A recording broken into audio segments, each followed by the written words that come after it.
Bonjour, chers amis. Une nouvelle heure de bénédiction va commencer sur 3ABN, le panel de l'école du sabbat de 3ABN. Nous en sommes à la 6e leçon, les dons spirituels, et étudier toutes ces leçons a été une bénédiction, et celle-ci le sera aussi. Alors, rejoignez-nous.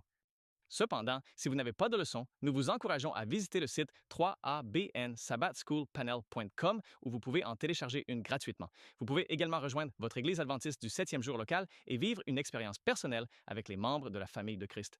Rejoignez-nous maintenant.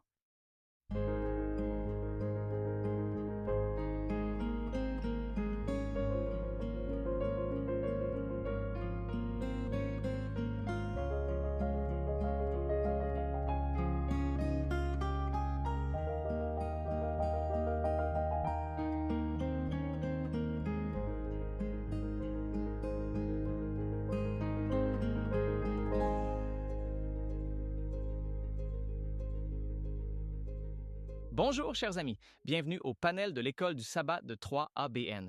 Nous en sommes à la leçon numéro 6 de cette étude passionnante et inspirante des premières et deuxièmes épîtres aux Corinthiens et j'espère que vous avez été bénis jusqu'ici. Si vous n'avez pas vu les 5 premières leçons, nous vous encourageons à vous rendre sur 3abnsabbatschoolpanel.com où vous pourrez les regarder et étudier avec nous. Aujourd'hui, nous avons la leçon sur les dons spirituels, une leçon très importante pour chaque chrétien dans le monde. Je voudrais vous présenter la famille du panel de l'école du sabbat 3ABN qui est ici aujourd'hui. À ma gauche, le pasteur Ryan Johnson. Merci beaucoup, pasteur Denis. Amis, j'ai la leçon de lundi et le titre est L'unité dans la diversité. Ma sœur en Christ, Shelley Quinn, suit. Je suis ravie de présenter la leçon de mardi, une voix plus excellente. Amen. Le pasteur John Lomakong est ici avec nous. Et je couvre mercredi le don des langues. Que sont-ils? Amen. Amen. Nous avons aussi ma sœur en Christ, Jill Morriconi. Merci beaucoup, pasteur Johnny. Jeudi, nous étudierons le don de prophétie. Amen. Cette leçon sera passionnante et je veux que vous sachiez que chacun des intervenants étudie, prie intensément et demande au Seigneur de les guider avec droiture. Ils ont donc préparé des notes et vous êtes invités à vous les procurer. Comment pouvez-vous les obtenir? Allez sur 3abnsabbatschoolpanel.com et là, vous pouvez voir un onglet pour vous inscrire et ensuite vous les recevrez pour l'éternité, disent-ils. Et donc, nous vous encourageons à le faire afin que cela puisse vous aider dans vos études et c'est notre prière que cela vous aide dans vos études. Avant de commencer, j'aimerais demander au pasteur John Lomakong de bien vouloir nous guider dans la prière, s'il vous plaît. Bien sûr, prions. Père aimant dans le ciel, chaque fois que nous ouvrons nos Bibles, nous prions pour que tu ouvres nos cœurs, ouvres nos esprits, nous remplisses de ton Saint-Esprit, que notre communication, Seigneur, soit guidée par ton Saint-Esprit. Clarté, concentration centrée sur la Bible et l'élévation de ton saint et précieux nom. Nous te confions ce programme maintenant, Seigneur. Nous prions pour que tu nous utilises pour ta gloire et ton honneur. Nous te le demandons au nom de Jésus. Amen. Amen, amen. J'aime ça. Nous prions pour que vous nous utilisiez pour sa gloire et son honneur. J'ai la leçon de dimanche intitulée Variété de dons et j'aimerais vous lire le verset à mémoriser qui s'y trouve. Il est tiré de la première épître aux Corinthiens, chapitre 14, verset 1. Recherchez l'amour et aspirez aux dons spirituels, surtout à celui de prophétie. Dans la leçon de cette semaine, nous examinons les chapitres 12 à 14 de la première épître aux Corinthiens et l'enseignement sur les dons spirituels. C'est très intéressant quand on considère, comme le dit la leçon, que tout comme le corps humain, l'Église est une mais possède plusieurs membres, chacun ayant des rôles, des fonctions et des dons différents. Remarquez maintenant cet aspect important présenté dans la leçon. Pratiquer avec amour, ces dons spirituels favorisent une unité qui reflète le caractère du Dieu trinitaire. Ces dons spirituels servent à édifier l'Église, à y apporter l'unité et à nous préparer à être des témoins fidèles et exemplaires pour le monde qui nous entoure. Dans la leçon, il est dit que la préoccupation principale de Paul concerne le problème des assemblées désordonnées. Sa réponse à ce problème est que l'Église est un corps dont les membres ont des fonctions différentes qui contribuent à l'édification du corps du Christ. Paul est préoccupé par les divisions dans l'Église et par la conduite désordonnée de l'Église. Selon Paul, l'unité dans le Christ et l'Esprit est le seul moyen d'éviter les schismes et ces petits clans qui se forment parfois à l'Église. Peut-être y a-t-il des clans dans votre Église. Et la solution, c'est Jésus-Christ. La solution est de regarder à Jésus, l'auteur et le consommateur de notre foi. Allons vers dimanche. Allons vers dimanche. Dans la première épître aux Corinthiens, chapitre 12, versets 2 à 3, Paul souligne que les dons spirituels sont la confession audacieuse que Jésus est Seigneur.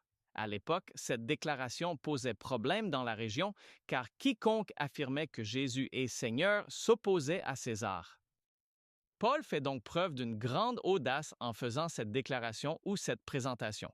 Oui, nous allons lire la première épître aux Corinthiens, chapitre 12, versets 1 à 6, avec le temps qu'il me reste. Nous allons donc nous concentrer en commençant par le verset 1. Première épître aux Corinthiens, chapitre 12, verset 1.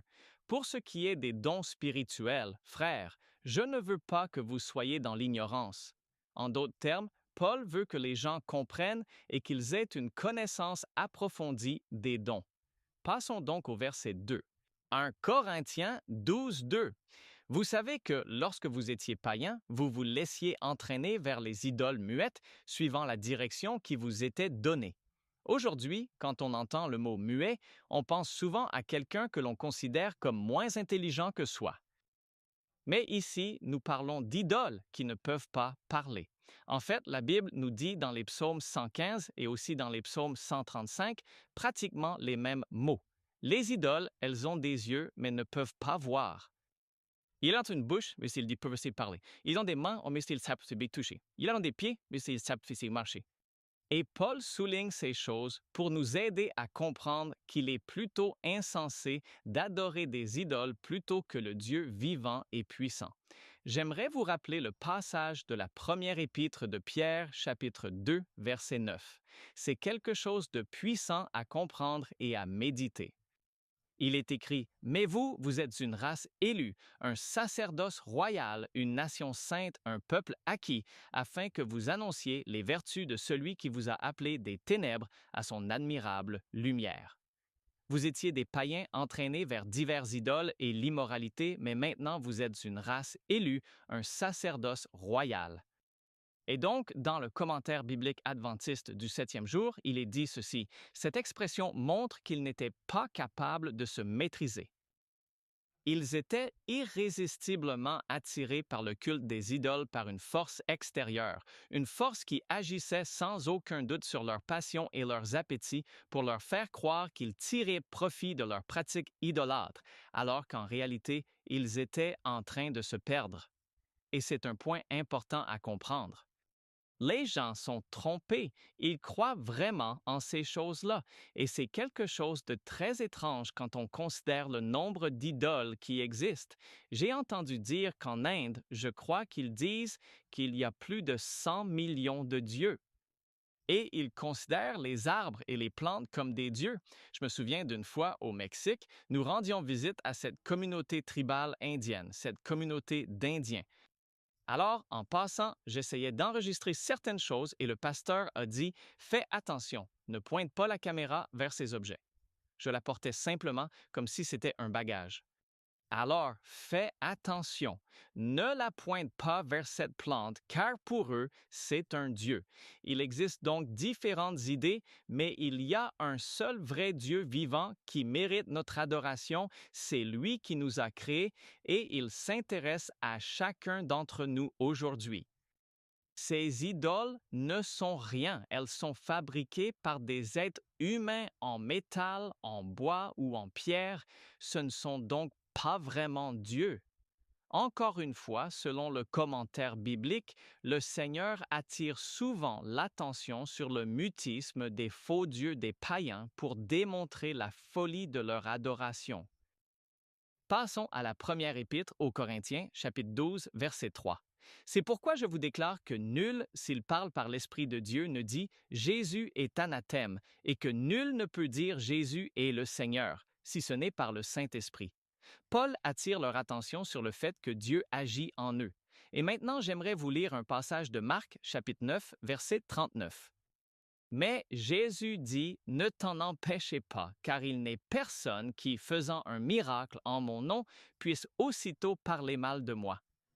Vous savez, le Seigneur Jésus-Christ a donné sa vie pour chaque personne ayant jamais existé dans le monde ou qui existera un jour. Et c'est par Jésus-Christ que nous avons le salut.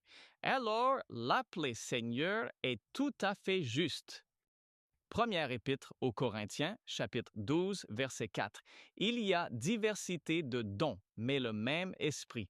Le Seigneur est si merveilleux et nous avons ici des instructions dans la première épître aux Corinthiens, chapitre 12 à 14, qui traitent de certains dons que le Seigneur accorde à son peuple.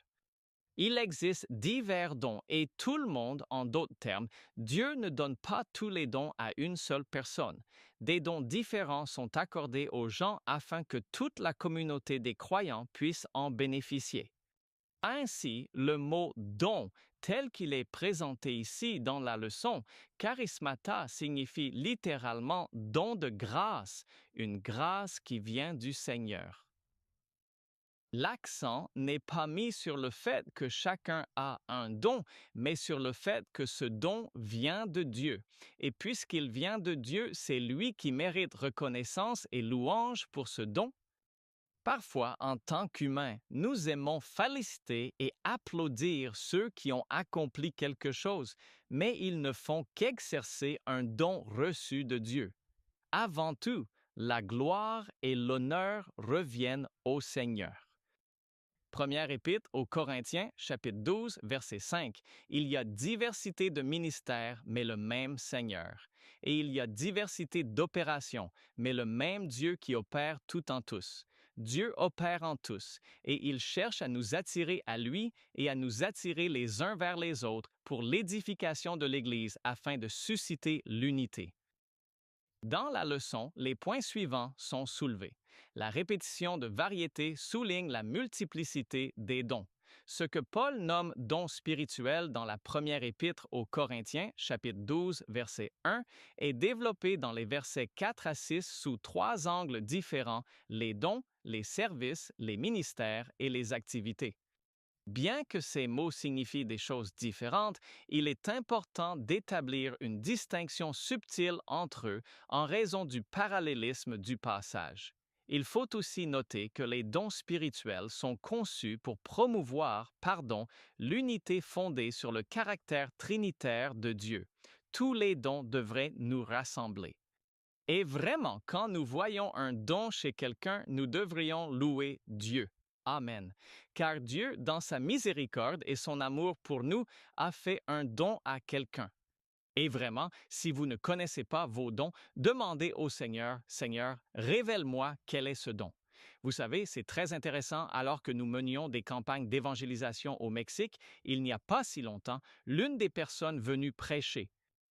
Il dit, je crois qu'après cette expérience, je peux dire que le Seigneur m'a maintenant appelé à prêcher, mais il m'a appelé à visiter les gens chez eux et à les conduire au Christ chez eux. Et c'était un don qu'il a découvert. Il avait environ 40 ans. Cela peut donc prendre du temps pour découvrir votre don, mais continuez à chercher le Seigneur, faites-lui confiance et demandez-lui, Seigneur, montre-moi quel est ce don, et par ta grâce, aide-moi à l'utiliser pour ta gloire. Eh bien, amen. Merci beaucoup, pasteur Denzi. J'adore vraiment quand vous ajoutez vos expériences personnelles. Vous savez, cela prend beaucoup de théologie et ça la rend réelle. Vous voyez, cela montre que le Seigneur est vraiment à l'œuvre. Louez le Seigneur, tout le monde. Je suis le pasteur Ryan Johnson et j'ai la leçon de lundi dont le titre est L'unité dans la diversité. L'unité dans la diversité. Au début, cela semble dissonant, n'est-ce pas? Cela semble contradictoire, cela ressemble à un oxymore, l'unité face à la diversité. Mais soyons clairs, je vais dire quelque chose et j'espère que vous ne m'en voudrez pas, mais je le maintiens par la grâce de Dieu. La diversité n'est pas forcément l'opposé de l'unité, peu importe ce que dit le dictionnaire. À l'Église, la sainte diversité renforce l'unité et je pense que nous pouvons le prouver. Regardons les Écritures. Par exemple, observons les disciples. Je vais vous dire quoi, faisons-le de cette façon. Pierre, André, Jacques, Jean, ce sont des pêcheurs, d'accord? Leurs compétences, ils ont de la patience, de l'endurance, de l'esprit d'équipe, de la gestion des risques. Est-ce que je devrais y aller aujourd'hui ou pas? Nous avons besoin de ça. Ils sont audacieux, résilients, orientés vers l'action, d'accord? Mathieu, collecteur d'impôts, tenue de registre, précision financière. On bâtit une église ici, n'est-ce pas? Le souci du détail. Son tempérament, analytique, structuré, socialement complexe. Nous avons un zélote, n'est-ce pas? Il a de la passion, une conscience politique. Il sait ce qui se passe, et du courage. Il est intense, déterminé, combatif. Même Judas Iscariote, il a des compétences en gestion d'argent, en gestion des ressources.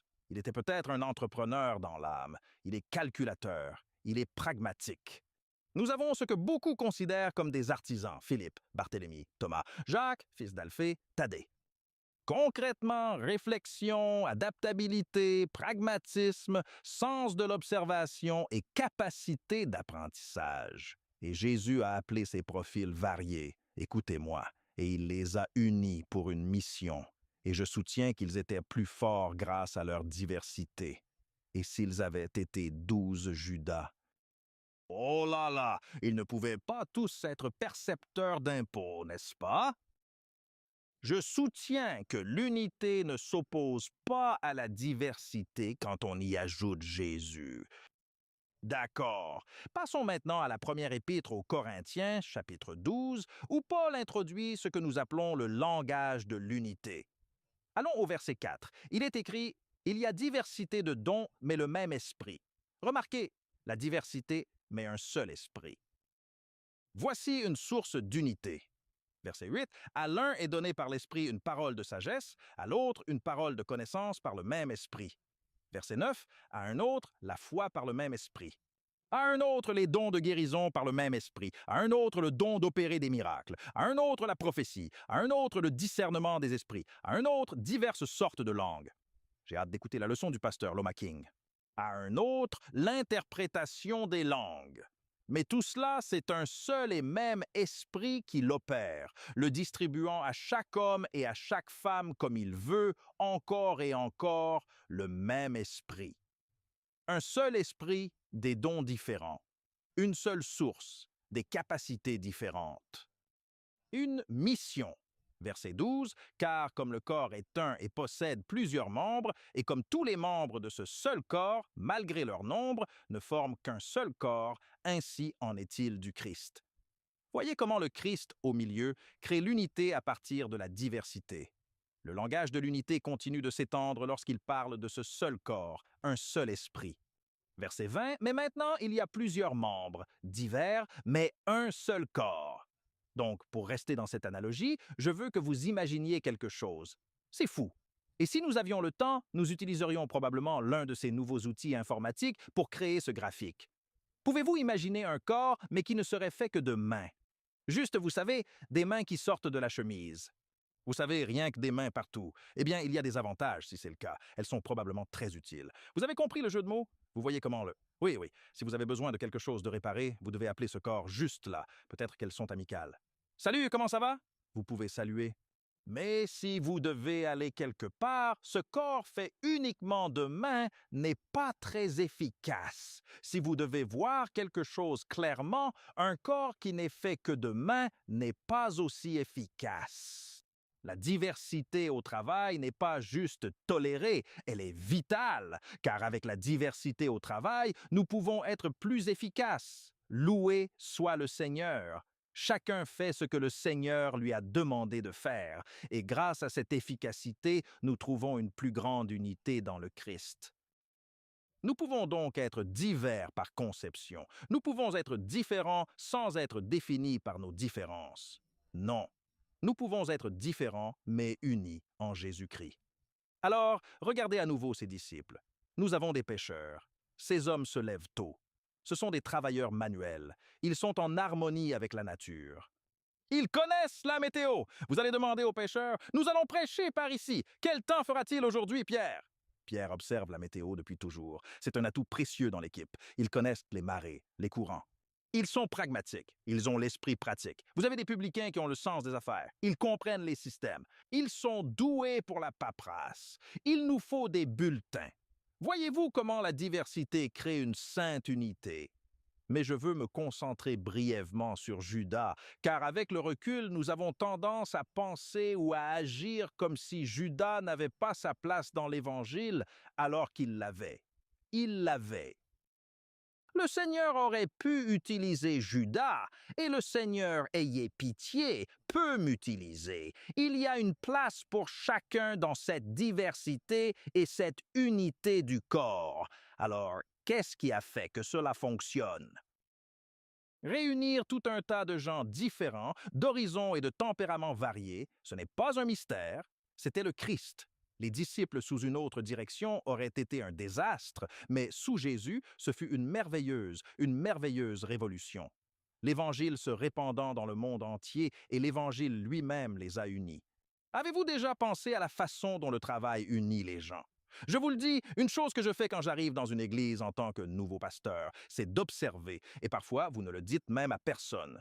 Vous rentrez chez vous et vous dites à votre femme, ces gens ont besoin de quelque chose à faire. Et quand vous proposez un projet, que vous lancez un travail, les gens se rassemblent pour l'accomplir. Nous pouvons être unis en Christ et unis autour de l'œuvre de l'Évangile. À présent, j'aimerais utiliser, si je peux, 3ABN comme exemple. Regardez simplement le panel de l'école du sabbat. Nous sommes tous différents. Nous venons tous d'horizons divers. Nous avons tous des styles de prédication différents. Pourtant, nous sommes tous unis pour porter l'Évangile au monde. Et ce que je vois, que vous ne pouvez pas voir, ce sont des caméras, et il y a des gens derrière ces caméras, et ils ont des compétences que je n'ai pas.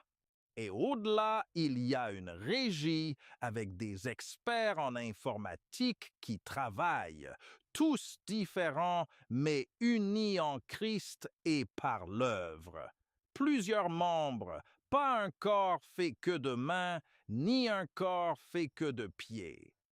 Et pensez à ceci, sans Jésus, nous ne sommes que des membres isolés. C'est ben. Prêchez, frère. Oh, je le pense, sœur Shelley, je le crois, maintenant. Dans notre Église, il y a toujours une sœur. Ça pourrait être un frère, mais d'après mon expérience, c'est toujours une sœur qui est une guerrière de la prière. Oh, je pense à une dame en ce moment, je vais citer son nom, sœur Victoria, Paris, Caroline du Nord. À ce jour, si vous voulez que quelqu'un prie pour vous, j'appelle Sœur Paris. Certaines de vos requêtes, je les transmets à Sœur Paris. Sœur Paris, j'ai besoin que vous priez pour cette personne ici présente. Oh, c'est une femme de prière. Vous avez tous des guerriers de la prière dans votre Église. Des gens qui restent à genoux. Nous avons besoin de guerriers de la prière. Mais pouvez-vous imaginer un corps du Christ qui ne fait que prier? Il nous faut aussi des gens d'action, encouragés par la prière, qui iront sur le terrain agir au nom de Jésus-Christ. Il nous faut de tout. L'unité ne signifie donc pas nécessairement uniformité. Ce n'est pas une perte d'identité. Mon père me disait justement hier que nous reflèterons tous le caractère du Christ tout en gardant nos personnalités. Oui, dans la gloire, l'unité ne signifie pas que nous cessons d'être qui nous sommes. Il n'y a aucun miracle là-dedans. Le miracle de l'unité, c'est que le Seigneur nous prend dans notre diversité et forme quelque chose de meilleur avec nous tous, un seul corps en son nom. Alors, en poursuivant votre ministère, ne laissez personne vous dire que la diversité est l'opposé de l'unité. Je crois que nous avons vu que l'unité est plus grande grâce à notre diversité quand Jésus est au milieu de nous. Car sans Jésus, nous nous définirons simplement par nos différences, chacun pour soi, les pieds ne voulant pas parler aux mains. Mais avec Jésus, nous sommes un corps du Christ efficace. Amen. Amen, amen. Avec Jésus, nous sommes un corps du Christ efficace. C'est maintenant l'heure des témoignages. Alors écoutez-les très attentivement. Bonjour, je suis Greg Moriconi. Je suis ravi que vous vous soyez joints à moi pour ce moment missionnaire de 3ABN. Michael a été élevé dans un foyer chrétien, mais s'est éloigné de sa foi à l'université, où il a commencé à mener une vie de fête. À cette époque, son père a découvert 3ABN et a commandé une série de sermons du pasteur Doug Batchelor qu'il a donné à son fils. Un hiver, Michael s'est mis à tout remettre en question et, se sentant sans fondement, il a sombré. Puis il s'est souvenu de ses cassettes et en regardant l'une d'elles à contre-cœur, il a réalisé que les prophéties bibliques pointaient vraiment vers Jésus. Enfin convaincu que la Bible disait vrai, il pria pour obtenir la grâce de Dieu et fit son premier pas vers lui. Après l'université, Michael a décroché un emploi de DJ Radio Rock, puis est devenu directeur musical de la station. Il a continué à regarder ses cassettes pendant des années, mais un jour, il a décidé de chercher une église adventiste. Il dit qu'il détonnait un peu, un DJ rock'n'roll dans une petite église conservatrice, mais grâce à des études bibliques avec le pasteur, Michael a commencé à changer de vie. Il a demandé à ne pas travailler le sabbat pour pouvoir l'honorer, mais s'il a vite arrêté la cigarette et la drogue, l'alcool est resté difficile à abandonner. Mais cette incroyable histoire ne s'arrête pas là, et je vous raconterai tout dans le prochain moment, Mission de 3ABN. Greg, nous avons reçu cet email d'un frère au Kenya. Il a dit que lui et sa famille regardèrent les programmes de 3ABN en ligne, puis d'autres personnes se sont jointes à eux. 15 personnes se sont jointes pour regarder les programmes de 3ABN là-bas, alors ils ont construit une structure en feuilles de bananier pour pouvoir se rassembler et apprendre la parole de Dieu. C'est incroyable. Amen. Loué soit Dieu. Et je veux vous encourager chez vous, vous faites aussi partie de cette histoire. Grâce à vos prières et au soutien financier de 3ABN, vous avez rendu cela possible. Faites un don sur 3abn.tv. Loué soit le Seigneur, j'adore ces moments de mission. Merci, frère Greg. Eh bien, nous parlons des dons spirituels et il est maintenant temps d'écouter ce que Dieu a à nous dire par l'intermédiaire de Sœur Shelley Quinn ce mardi. Merci beaucoup. J'ai la leçon de mardi et je suis Shelley Quinn. Elle s'intitule « Une voix plus excellente ». Alors, si vous avez vos Bibles, ouvrez au chapitre 13 de la première épître aux Corinthiens. Vous savez, Paul termine le chapitre 12, versets 30 et 1 de la première épître aux Corinthiens en disant « Aspirez aux dons les meilleurs ». Et je vais encore vous montrer une voie par excellence. Dans l'Église, nous admirons parfois ceux qui ont des capacités, du savoir, de l'éloquence, de la perspicacité, du talent et de l'influence. Nous aimons ces personnes qui ont des dons surnaturels. Mais ce que fait 1 Corinthiens 13, c'est que Paul élève nos regards au-dessus de tout cela pour nous montrer la voie par excellence, l'amour.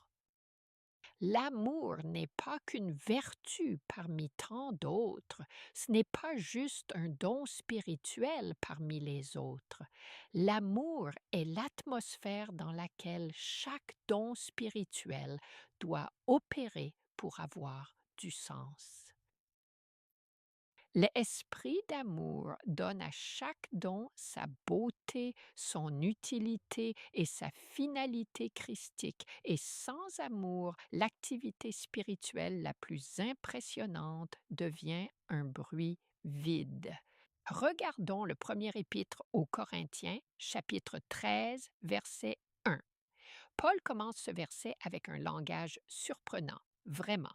Il dit « Quand je parlerai les langues des hommes et des anges, si je n'ai pas l'amour, je suis un airain qui résonne ou une cymbale qui retentit. » En d'autres termes, ce qu'il dit, c'est qu'une personne qui parle avec une éloquence extraordinaire, des mots aux sonorités célestes, sans amour, cela ne revient à rien de plus qu'un vacarme spirituel.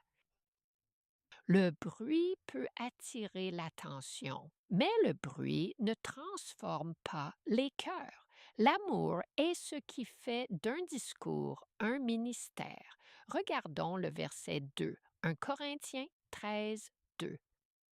Si j'ai le don de prophétie, la compréhension de tous les mystères et toute la connaissance, et si j'ai toute la foi jusqu'à transporter des montagnes, si je n'ai pas l'amour, je ne suis rien.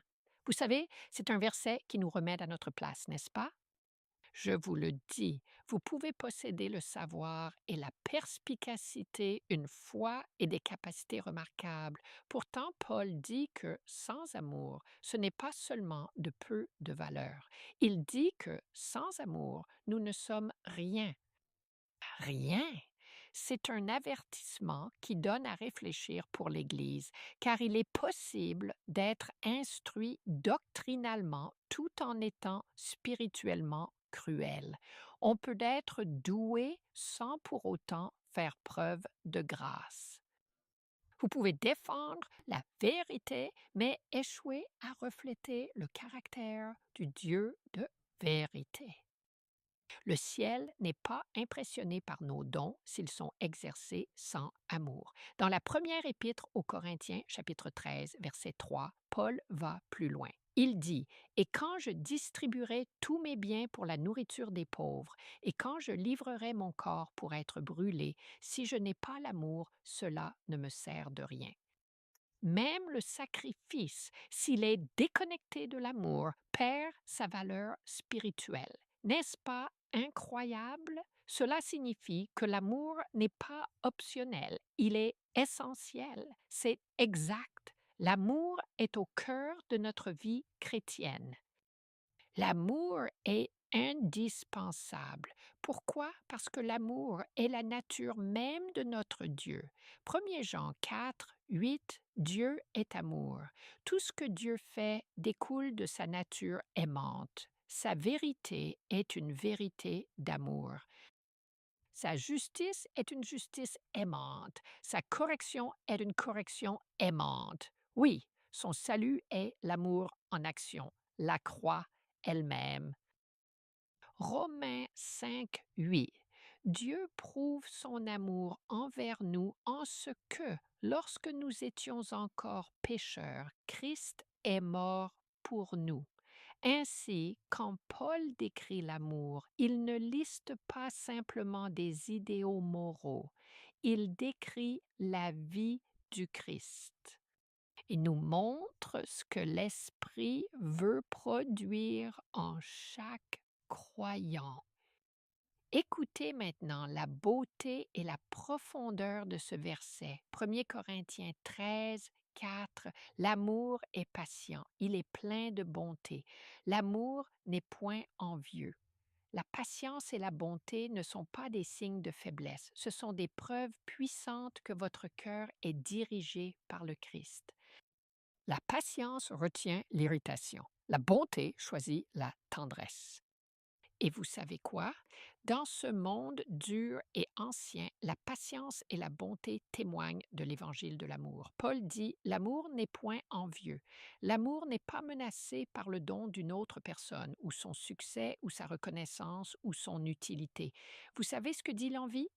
Pourquoi eux? L'amour dit merci Seigneur de les bénir. L'envie rivalise. L'amour célèbre. Maintenant, verset 4. L'amour ne se vante point, il ne s'enfle point d'orgueil. L'amour n'a pas besoin d'être vu, loué ou admiré. Il n'attire pas l'attention sur lui-même. Ce sur quoi l'amour attire l'attention, c'est sur le Christ. Nous recherchons le bien d'autrui. Vous savez, une personne douée sans amour devient prétentieuse. Une personne douée avec amour devient un serviteur. Donc, dans 1 Corinthiens 13, 5, Paul continue. L'amour n'agit pas avec grossièreté, ne cherche pas son intérêt, ne s'irrite pas, ne soupçonne pas le mal. L'amour n'est ni grossier ni inconsidéré. Il n'insiste pas sur ses propres droits et ne s'irrite pas facilement. Il ne tient pas compte du mal. Combien de foyers, d'églises et de relations seraient guéris si nous vivions simplement ce verset dans la prière? L'amour ne ressasse pas les blessures. Elle ne bâtit pas son identité sur l'offense. Elle ne cherche pas à se venger. Vous savez pourquoi? Parce que quand on aime, on pardonne. 1 Corinthiens 13, 6. L'amour ne se réjouit pas de l'injustice, mais il se réjouit de la vérité. L'amour biblique n'est pas une sensiblerie. L'amour biblique n'excuse pas le péché. Elle ne célèbre pas le compromis, mais elle se réjouit de la vérité, car la vérité libère les gens. L'amour n'aidera personne à rester dans les ténèbres. Elle dit la vérité dans l'esprit du Christ.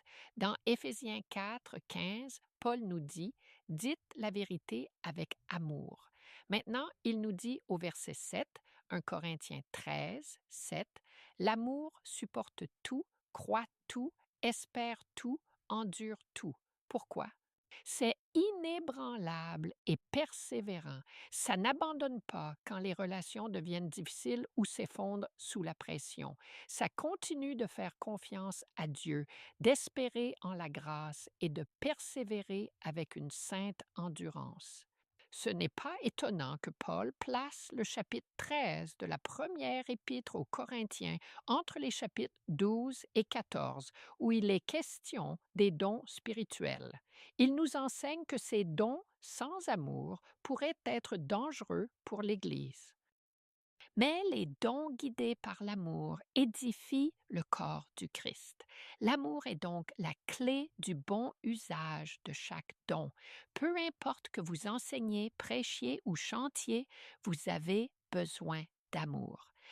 Si vous donnez ou servez, vous avez besoin d'amour. Si vous dirigez, si vous dites ou partagez la vérité elle-même, la vérité doit être portée par l'amour. Très rapidement, je ne pourrai pas tout aborder, mais je voulais juste vous dire que Pierre est d'accord avec cela.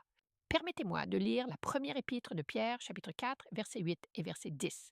Pierre dit au-dessus, première épître de Pierre, chapitre 4, verset 8, « Avant tout, ayez une ardente charité les uns pour les autres, car la charité couvrira une multitude de péchés. » Puis il parle immédiatement des dons spirituels.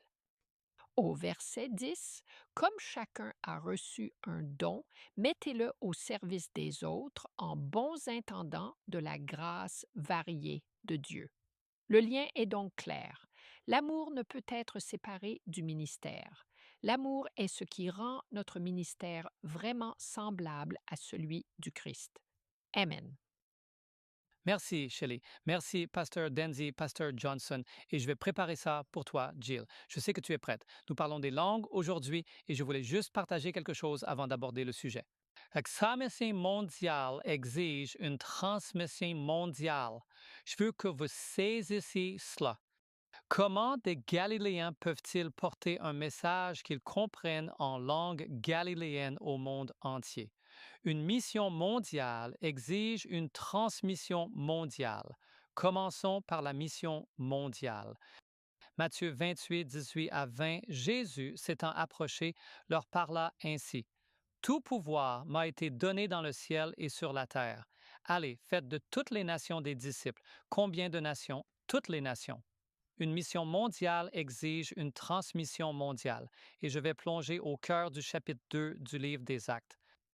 Je vais commencer par le verset 7, juste une courte partie du verset 7, et ensuite, je vais vous montrer comment cette mission mondiale a été accomplie par des hommes qui n'avaient pas la capacité naturelle de la transmettre. Remarquez le verset 7. Regardez, je vais au milieu du verset 7. Regardez, tous ceux qui parlent ne sont-ils pas galiléens? Ainsi, quand Jésus a donné la mission mondiale, il s'adressait à des Galiléens. Immédiatement, c'est ce que la Bible dit en substance. Ils sont tous Galiléens et Jésus était l'homme de Galilée. Il n'a jamais pris l'avion. Il n'a jamais voyagé au-delà d'une certaine distance de son lieu de naissance. Il se déplaçait partout à dos d'âne ou par un moyen de transport archaïque ou le plus souvent à pied. Mais il savait qu'il était là pour communiquer quelque chose, non pas seulement localement, mais mondialement. Une mission mondiale exige une transmission mondiale. Regardons maintenant cette transmission mondiale et quelque chose doit se produire avant que ces hommes, qui ne sont que des Galiléens, puissent porter l'Évangile au reste du monde. Le parler en langue a souvent été mal compris, car nous l'envisageons de manière que j'aborderai aujourd'hui. Penchons-nous sur la transmission mondiale. Le jour de la Pentecôte, ils étaient tous ensemble dans le même lieu. Tout à coup, il vint du ciel un bruit comme celui d'un vent impétueux, et il remplit toute la maison où ils étaient assis. Actes chapitre 2. Et maintenant, passons au verset 3. Alors leur apparurent des langues divisées comme de feu. Le mot utilisé ici en grec signifie diversité. Et il s'en posa une sur chacun d'eux, et ils furent tous remplis du Saint-Esprit et se mirent à parler en d'autres langues. Vous trouvez cela? Ce n'est pas de la glossolalie, de la confusion, mais cela signifie simplement des langues. Mais voici la clé de la façon dont cela s'est produit. Comme l'Esprit leur donnait de s'exprimer, comme l'Esprit leur donnait le pouvoir d'accomplir ce qu'ils n'avaient pas la capacité naturelle de faire. Au verset 5, Or, il y avait en séjour à Jérusalem des Juifs, hommes pieux. Et voici l'auditoire qui reçoit la transmission de toutes les nations qui sont sous le ciel. Pour revenir à la mission dans Matthieu 28, toutes les nations. Et quand ce bruit se produisit, la multitude s'assembla et fut confuse parce que, non, ils n'étaient pas confus à cause de la transmission, ils étaient confus à cause de celui qui effectuait la transmission. D'accord, c'était la clé, car chacun les entendait parler dans sa propre langue. Si vous parlez ma langue, suis-je confus? Non, je comprends. Si je parle espagnol, le pasteur John Denzi comprend. Si je parle anglais, Shelley comprend. Mais si je suis allemand et que je n'ai jamais parlé anglais, vous seriez confus, n'est-ce pas? Si je ne parle pas votre langue et que je viens de vous rencontrer et que je vous parle dans votre langue, attendez une minute, c'est déroutant. Donc, la confusion ne vient pas de ce qu'ils ont dit, la confusion vient de qui l'a dit, à cause de leur capacité naturelle. Mais ils ont dit car chacun les entendait parler dans sa propre langue. Puis on passe de la confusion à l'étonnement. Alors ils étaient tous étonnés et stupéfaits, se disant les uns aux autres, Regardez, tous ceux qui parlent, ne sont-ils pas galiléens? Et voici encore l'affirmation que ce n'est pas de la confusion. Et comment se fait-il que nous les entendions chacun dans notre propre langue maternelle? Pas de confusion. La confusion vient de qui le fait, mais pas de ce qu'ils font. Maintenant, les nations sont représentées, les Parthes, les Mèdes et les Élamites, ceux qui habitent en Mésopotamie, en Judée et en Cappadoce, dans le Pont et en Asie, en Phrygie et en Pamphylie, en Égypte et dans les parties de la Libye limitrophes de Cyrène. Des visiteurs de Rome, juifs et prosélytes, crétois et arabes, ou crétois et arabes, nous les entendons. La troisième affirmation, que ce n'est pas la confusion. Nous les entendons parler dans nos propres langues des merveilles de Dieu. Notre propre langue là où nous sommes nés, notre propre langue. Est-ce de la confusion? Non, c'est la transmission de l'Évangile par les Galiléens. La seule chose confuse était de savoir qui le faisait, mais pas ce qu'ils entendaient. Ils l'ont entendu dans leur langue. Ils l'ont entendu depuis leur lieu de naissance. Ils ont entendu les œuvres merveilleuses de Dieu dans leur propre langue. Langue, lieu et parler. Pas de confusion. Les Allemands l'ont entendu en allemand. C'est traditionnel où les Parthes l'ont entendu dans leur langue. Les Mèdes, les Arabes l'ont entendu dans leur langue. Alors, quand vous entendez l'expression parler en langue de nos jours, c'est la confusion. Laissez-moi vous montrer pourquoi. Parce que le Saint-Esprit, comme l'ont expliqué nos précédents intervenants, nous parlons de ce que fait l'Esprit de Dieu. Et encore une fois, 1 Corinthiens chapitre 14, vous pouvez y aller. Je ne sais pas, allez-vous aborder le chapitre 14? Eh bien, je vais juste mentionner que Dieu n'est pas l'auteur de la confusion. Amen. Ce que nous entendons aujourd'hui est de la confusion parce qu'il manque quelque chose. Allons-y et ajoutons simplement autre chose. Aucun des dons n'est choisi personnellement pour un bénéfice personnel. Le Saint-Esprit décide qui reçoit quoi. Donc, quand votre responsable d'Église vous dit que si vous êtes sauvé, vous parlerez en langue ou exercerez ce don, ce n'est pas ce que la Bible enseigne, car vous ne l'obtenez pas parce que vous le voulez. Vous l'obtenez parce que le Saint-Esprit voit que vous en avez besoin. Première épître aux Corinthiens, chapitre 12, verset 11, un seul et même esprit opère toutes ces choses, les distribuant à chacun en particulier comme il veut. Il dit donc, Shelley va en Allemagne. Elle a besoin du don des langues. Il ne lui donne pas le don de l'allemand dans un contexte anglais. Ensuite, je veux souligner que certains ont entendu dire que les langues sont une sorte de langage spirituel éthéré que le Saint-Esprit nous donne pour parler à Dieu sans que le diable ne puisse comprendre. Ce n'est pas ce que dit l'Écriture. Romains 8, 26. Les langues ne sont pas un langage secret pour parler à Dieu.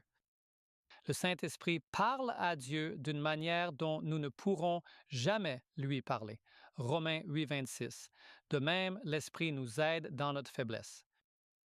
Car nous ne savons pas ce qu'il convient de demander dans nos prières, mais l'Esprit lui-même intercède par des soupirs, écoutez bien cette partie, les 4 derniers mots inexprimables, qui ne peuvent être exprimés. Faux ne pourrait pas l'exprimer. Le jour de la Pentecôte, ce qu'ils exprimaient n'était pas ce que l'Esprit peut faire avec. Ils n'ont pas reçu la capacité de faire ce que l'Esprit lui-même fait. Je veux que vous voyez la différence. Quand l'Esprit communique, il fait ce qu'ils ne peuvent pas faire. L'Esprit leur a donné de s'exprimer le jour de la Pentecôte en parlant d'autres langues, mais quand l'Esprit communique avec Dieu en notre nom, ils ne peuvent même pas faire cela. qui ne peut être exprimé. Je veux que vous saisissiez cela. Ainsi, quand nous parlons des dons spirituels, ce sont des choses données pour communiquer l'Évangile, mais quand nous prions, le Saint-Esprit communique d'une manière que nous ne pouvons pas faire, d'une manière qui ne peut être exprimée. Alors, quel est le problème? Le don des langues est-il supérieur? Non. Première épître aux Corinthiens, chapitre 14, versets 5 à 9. Celui qui prophétise est plus grand que celui qui parle en langue, à moins qu'il n'interprète. Si vous prononcez des paroles faciles à comprendre, comment? Si vous prononcez des paroles faciles à comprendre, c'est là la clé. Mais si ce n'est pas le cas, comment saura-t-on ce qui est dit? Voici le point. Les langues dont parle la Bible sont une communication réelle et compréhensible, car la question est comment Shelley peut-elle interpréter du charabia? Le pasteur Denzi peut interpréter ce que je dis en espagnol parce que c'est sa langue. Mais si je disais quelque chose en allemand ou si je disais simplement je peux te battre au domino, tu meurs, meurs, meurs, meurs, meurs. Comment, que suis-je en train de dire? Ce qui se fait aujourd'hui a été décrit comme quelque chose appelé glossolalie, la confusion des langues, et non l'interprétation des langues. Et Paul est très clair dans la première épître aux Corinthiens, chapitre 14, et je vous passe la parole après ce point très important, que celui qui parle en langue prie pour avoir le don d'interpréter. J'espère que quelqu'un comprend ce que le Seigneur vient de me donner, la capacité de dire, si quelqu'un parle en langue, qu'un autre interprète. S'il n'y a pas d'interprète, qu'il se taise. Enfin, première épître aux Corinthiens, chapitre 12, versets 10 et 30, à un autre, diverses sortes de langues. Et la question est, tous parlent-ils en langue? La réponse est absolument non. Quel en est le sens?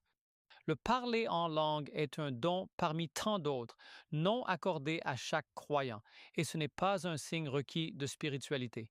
C'est une méthode de transmission nécessaire pour ceux qui ne comprennent pas la langue que vous parlez, et seul le Seigneur, par le Saint-Esprit, décide si vous en avez besoin ou non, pas l'Église. Amen. Merci beaucoup, Pasteur John. Je pense que c'est l'une des présentations les plus claires que j'ai jamais entendues sur le don des langues. Merci beaucoup pour cela. Les dons spirituels, l'unité et la diversité, la centralité de l'amour pour tous les dons que nous exerçons. Je suis Jill Moriconi. Jeudi, nous étudierons le don de prophétie. C'est un vaste sujet et il y a beaucoup à dire. Si nous ne couvrons pas tout, consultez les notes. Nous verrons, espérons-le, ce qu'est le don de prophétie, son origine, son but, son importance et son rôle dans la vie de l'Église. Comment le don prophétique s'est-il révélé à travers les siècles et aujourd'hui? Quel est le critère pour un prophète? Qui est Ellen White et quel est son rôle? Alors, qu'est-ce que le don de prophétie et quelle est son origine? Nous allons commencer par 1 Corinthiens 12. Dans la première épître aux Corinthiens, chapitre 12, verset 10, nous avons lu « À un autre, le don d'opérer des miracles. À un autre, la prophétie. Et juste là, à un autre, le discernement des esprits, à un autre, diverses sortes de langues. Ainsi, au milieu de la liste des dons spirituels, apparaît le don de prophétie. Cela signifie qu'il s'agit d'un don spirituel. Revenons au verset 7. Or, à chacun, la manifestation de l'esprit est donnée pour l'utilité commune. Cela signifie que le don de prophétie n'est pas inné. Il est transmis par le don du Saint-Esprit. Le Saint-Esprit donne le don de prophétie pour le profit de tous. Première leçon, le don de prophétie est donné par l'Esprit pour l'édification de tous. Quel est le but de ce don de prophétie? Regardons la première épître aux Corinthiens, chapitre 14. Premier verset, nous passerons le reste de notre temps sur cette section. Recherchez l'amour, aspirez aux dons spirituels, mais surtout, quel est ce mot? Que vous prophétisiez. Le mot prophétiser en grec, prophéteux. Selon Strong, cela signifie prophétiser, prédire des événements ou parler sous inspiration. C'est divinement inspiré, habilité, une proclamation et une prédiction. Nous allons y consacrer du temps. La proclamation consiste à parler au nom de quelqu'un d'autre. Prédire, c'est dire quelque chose à l'avance. Le mot prophétiser vient du terme grec original, prophète, qui signifie celui qui prédit, un orateur inspiré. Donc, quelqu'un inspiré par Dieu pour soit prédire, soit proclamer la parole de Dieu. Prédire, c'est annoncer l'avenir, des prédictions futures. Proclamer, c'est transmettre le message de Dieu ici et maintenant, pour vivre dans le présent. Deuxième point à retenir, le don de prophétie a une double application, la proclamation, un message actuel de la part de Dieu, et la prédiction, une annonce future de la part de Dieu. Toutes deux sont faites au nom de Dieu sous l'inspiration du Saint-Esprit. Regardons maintenant le verset 3. Celui qui prophétise parle aux hommes, édifie, exhorte et console. Ici, nous avons un triple objectif du don de prophétie, n'est-ce pas? Celui qui prophétise édifie, c'est le premier, exhorte, le deuxième, console, le troisième, les hommes. En grec, édifier signifie bâtir l'Église. Cela peut indiquer une critique constructive, mais il s'agit vraiment d'enseigner pour édifier une personne en Christ. Exhortation vient du mot grec original dont nous tirons paraclet, le Saint-Esprit. Cela indique une supplication, un conseil urgent, une mise en garde. C'est un appel personnel et intime. Le réconfort en grec implique de la tendresse, du soulagement, parler intimement à quelqu'un. Alors, qu'est-ce que la proclamation et la prédiction? Comment cela est-il illustré chez les prophètes bibliques dans l'Ancien et le Nouveau Testament? Examinons quelques exemples de prophètes de l'Ancien Testament. Le prophète Élie. Il a bien fait des prédictions, n'est-ce pas?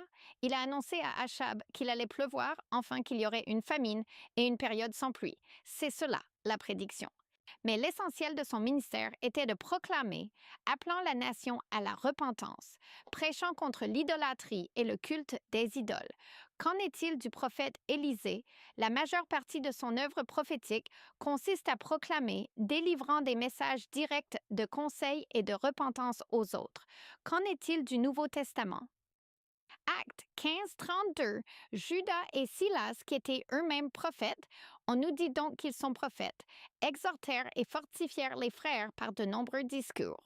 Ils faisaient de la proclamation, fortifiant les croyants par l'édification, l'exhortation et le réconfort. Et qu'en est-il de Jean-Baptiste? Il a fait des prédictions, n'est-ce pas? Dans Jean 1:27, il a dit « Il en vient un dont je ne suis même pas digne de délier les sandales, n'est-ce pas? » Il a prédit la venue du Messie, mais il a aussi prêché, n'est-ce pas?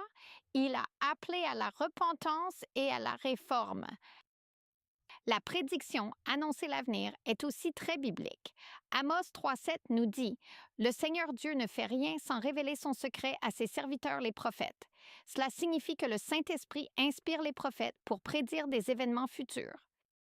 Un exemple de cela est quelqu'un que nous ne considérons même pas comme un prophète, et il s'agit du roi David. Pensez à Pierre dans son sermon de la Pentecôte auquel vous avez fait référence. Acte 2:29. Homme frère, qu'il me soit permis de vous dire librement au sujet du patriarche David qu'il est mort, qu'il a été enseveli et que son sépulcre existe encore aujourd'hui parmi nous. Verset 31. Mais lui, c'est-à-dire David, prévoyant ceci, a parlé de la résurrection du Christ. Ainsi, David, à ce moment-là, avait le don prophétique d'annoncer la venue du Messie. Mais que faisait Pierre à ce moment-là? Il proclamait, n'est-ce pas? Son sermon proclamait l'édification, l'exhortation et le réconfort aux croyants rassemblés là. Qu'en est-il des nombreux prophètes de l'Ancien Testament qui ont prédit la venue du Messie? Faute de temps, nous n'aborderons pas ce sujet. Qu'en est-il du Nouveau Testament? Des prophètes du Nouveau Testament ont-ils prédit l'avenir? Je pense à Agabus dans le livre des Actes, au chapitre 11, verset 28. L'un d'eux, nommé Agabus, se leva et annonça par l'Esprit qu'il y aurait une grande famine dans le monde entier, ce qui arriva en effet sous Claude César. Il a prédit la famine à venir. Agabus, ce même Agabus, a aussi prédit les chaînes de Paul. Le don de prophétie est-il important? 1 Corinthiens 14:5 dit « Je souhaite que vous parliez tous en langue, mais encore plus que vous prophétisiez. Savez-vous ce que cela m'indique? Plusieurs personnes sont appelées à prédire. Plusieurs personnes sont appelées à édifier, exhorter et consoler. » Le premier verset, nous l'avons déjà lu, mais il dit « Recherchez l'amour et aspirez au don spirituel, mais surtout à celui de prophétie. » Nous sommes appelés à désirer le don de prophétie. Troisième point, le don de prophétie doit être plus largement répandu que nous aurions pu le penser. Nous voyons le don de prophétie tout au long de l'histoire biblique, et je vous encourage simplement à étudier la proclamation et la prédiction telles qu'elles apparaissent dans la parole de Dieu. C'est fascinant. Dans Joël chapitre 2, cependant, il est prédit, Joël annonce qu'il viendrait quoi? Beaucoup d'hommes et de femmes, de fils et de filles, qui prophétiseraient. Il annonce l'effusion à venir du Saint-Esprit. Bien sûr, nous en avons vu un accomplissement au jour de la Pentecôte, mais à la fin des temps, nous en verrons un accomplissement encore plus grand. Qu'en est-il des critères d'un prophète biblique? La Bible présente au moins 4 tests à appliquer. La première épître aux Thessaloniciens, chapitre 5, versets 20 et 21, dit « Ne méprisez pas les prophéties, examinez toutes choses. Retenez ce qui est bon. Nous devons donc éprouver quiconque prétend avoir le don de prophétie. Nous n'entrerons pas dans les détails. Vous pouvez obtenir les notes, mais le premier test est la prophétie accomplie. Il s'agit de prédire que cela se réalise vraiment. Maintenant, il faut être prudent avec certaines prophéties conditionnelles au cas où il y aurait une condition. Deuxième test, l'accord avec la parole de Dieu. À la loi et au témoignage. Ils doivent parler selon la parole de Dieu. Troisième test, l'accent sur la centralité de Jésus. Vous trouvez cela dans la première épître de Jean, chapitre 4, versets 1, 2 et 3. Quatrième test, les fruits de la vie et du ministère du prophète. Vous trouvez cela dans Matthieu, chapitre 7. Qu'en est-il du rôle prophétique d'Ellen G. White? Elle satisfait à tous les critères d'un véritable prophète. Maintenant, je veux dire qu'elle n'est pas l'esprit de prophétie. Elle possède plutôt le don de prophétie. En d'autres termes, le don prophétique lui a été accordé. Et si vous lisez ses écrits, elle était à la fois celle qui édifiait, encourageait et réconfortait les croyants et nous aujourd'hui, et celle qui annonçait des événements futurs. Ses écrits sont inspirés et font autorité. Pourtant, il est essentiel de reconnaître que ces écrits ne doivent pas remplacer la parole de Dieu. Elles agissent, et c'est l'humble avis de Jill, comme un télescope, magnifiant les vérités bibliques sans créer de nouvelles révélations indépendantes. Tout lorsque vous lisez les écrits d'Ellen White, et j'adore lire ses écrits car ils m'édifient, m'encouragent et me réconfortent en le Seigneur Jésus. Le Saint-Esprit les utilise pour convaincre mon propre cœur et ma vie. Mais quand vous les lisez, ils vous ramènent à Jésus et ils vous ramènent à la parole de Dieu. Loué soit le Seigneur pour le don de prophétie. Amen, amen. Quelle bénédiction. Malheureusement, le temps presse, mais nous avons le temps pour un bref commentaire de chacun d'entre vous. Merci, pasteur Denzi. Amis, la diversité n'est pas le contraire de l'unité, pas quand le Christ est impliqué. Le Seigneur nous utilise tels que nous sommes, dans notre diversité, et nous rassemble en un corps du Christ efficace. Ne nous laissons pas enorgueillir par notre connaissance des Écritures.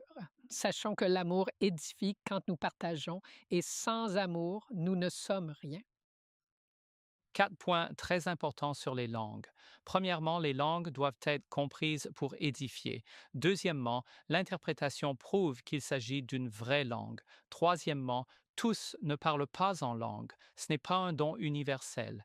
Et quatrièmement, l'Esprit intercède au-delà de la parole et non par d'étranges énoncés. Amen. Le don de prophétie est donné par le Saint-Esprit pour l'édification, l'encouragement et le réconfort de l'Église. Amen, amen. Eh bien, merci beaucoup, Sœur Jill Morricone, Pasteur John Lomackang, Sœur Shelley Quinn et Pasteur Ryan Johnson. Et nous vous remercions d'avoir été avec nous. J'ai un commentaire pour vous concernant les dons spirituels. Veuillez considérer Matthieu 5,16, que votre lumière luise ainsi devant les hommes, afin qu'ils voient de vos bonnes œuvres et qu'ils glorifient votre Père qui est dans les cieux. La semaine prochaine, nous aurons la leçon numéro 7, un portrait de l'amour, et nous espérons que vous vous joindrez à nous. Nous allons maintenant prier le Seigneur. Notre Père céleste, aimant et merveilleux, merci infiniment pour ces enseignements inspirés que tu nous as donnés par l'intermédiaire de tes serviteurs ici, au sein du panel de l'école du sabbat de Three Angels. Nous te remercions de nous utiliser et nous prions pour que tu nous utilises aussi selon ton bon plaisir. Les dons que tu nous as faits, nous prions pour que tu les prennes et les utilises pour ton honneur et ta gloire. Nous te louons, nous te remercions et nous te demandons, Seigneur, de bénir tes enfants qui ont entendu ces messages afin qu'eux aussi glorifient ton nom. Au nom saint et béni de Jésus. Amen.